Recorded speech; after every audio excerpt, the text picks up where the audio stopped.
My name is Atish, and today I will start with a very simple lesson on trigonometry. We'll go over some of the basic trig ratios, typically the three sine, cos, and tan. So, before we get started, a very easy way to remember the three trigonometric ratios is through an acronym, which is SOH CAH TOA. Okay, what is this? So let's imagine a right angled triangle. This angle is theta. The side opposite to theta is the opposite side. The side adjacent to theta is the adjacent side, and this of course is the hypotenuse. So how we define sine, cos, and tan is this. So sine theta is opposite divided by hypotenuse. Cos theta will be adjacent divided by hypotenuse, and tan theta will be opposite divided by adjacent. Very simple. Now, believe it or not, instead of a triangle, I will now switch over to a circle, and this is what is called a unit circle. And this unit circle will help us with understanding this concept a little bit more. Okay, so what is this unit circle? A unit circle is nothing but a circle whose radius is 1. So obviously this coordinate then becomes 1, 0. This coordinate is 0, 1.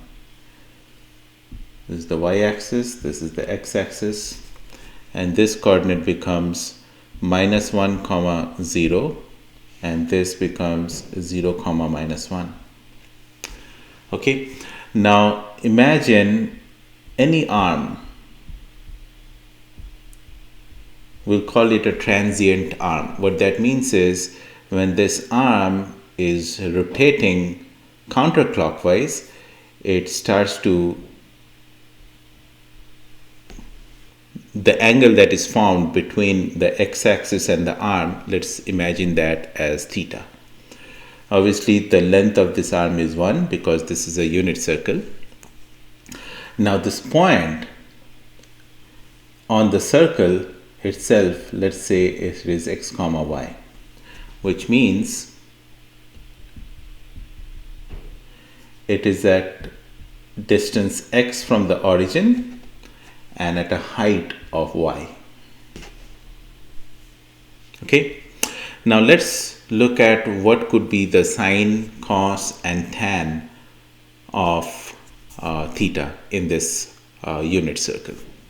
So sine theta is opposite divided by hypotenuse.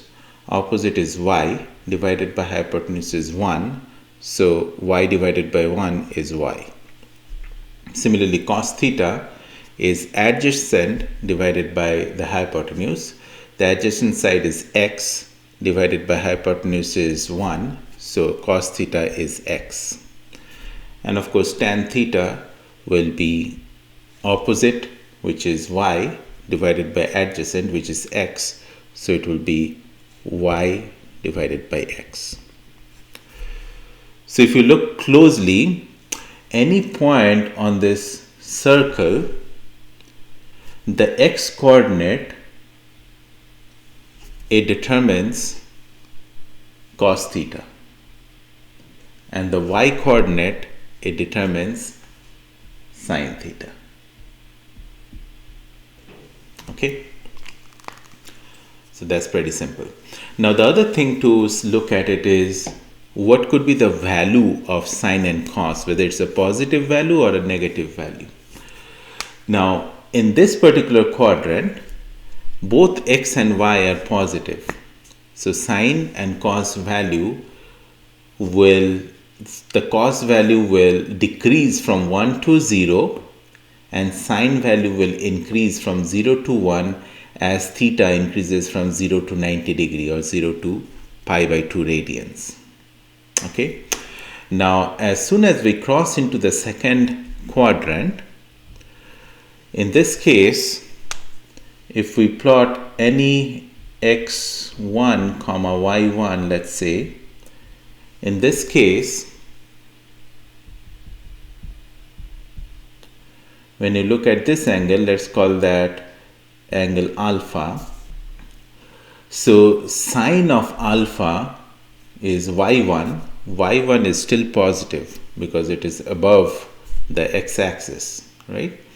But cos of alpha is x1, which is negative. So cos is negative for angles between 90 degree and 180 degree. Similarly, you can look at the signage of sine and cos for angles that fall in this quadrant and the fourth quadrant. Okay, so it's a very good concept how you can use the unit circle to understand the simple trigonometric ratios. In the next lesson, we'll talk about how to use the unit circle to memorize sine and cos values of very common angles. Okay.